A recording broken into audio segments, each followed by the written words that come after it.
Here we have Lobelia Cardinalis, the fern-leaf false foxglove. So you can see here it has this trumpet-shaped flower with 5 fused petals that are bright yellow, and then its leaves appear to look like little ferns. What's cool about this plant is that, you know, it's growing here in this sort of dry forested area. It's actually a host parasite of oak trees. So if you see up above me, this is a black oak, I believe. Let's take a look over here. Oh, this one's a white oak. Here we have another false foxglove. This is Allegan Tuberosa, the slender false foxglove. So like Lobelia Cardinalis, it's got this trumpet-shaped flower. This time it's purple, and it also has 5 fused petals. You can see here they have linear leaves, so the margin runs along parallel to the edges here and creates these sort of grass-like blades.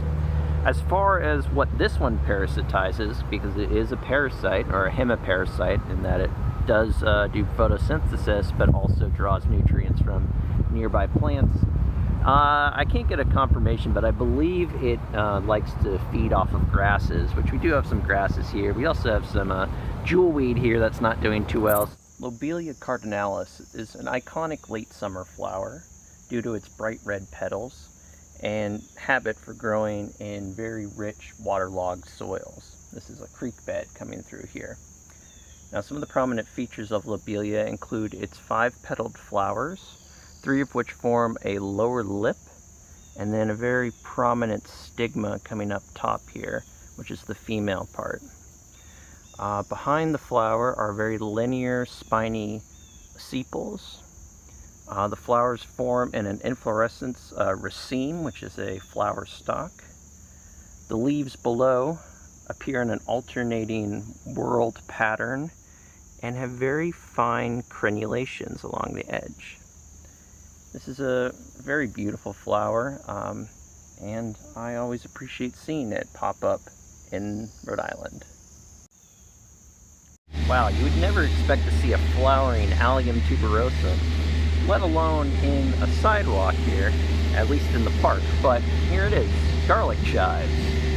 What's cool about garlic chives is if you look at these petals here, arranged in a umbel shape, each flower has 6 tepals. Now, tepals are neither petals nor are they sepals, the back of the petal. They're a combination. Petals are like the main, thing that you think of, and behind petals are the sepals. They're kind of like the bract that holds the petals.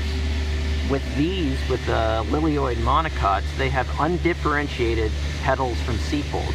The three of them are petals and 3 of them are sepals, so we just call them tepals. Every single sunflower, aster, daisy is made up of multiple flowers in a single flower head, just made to look like a regular flower. So each one of these is called a ray floret.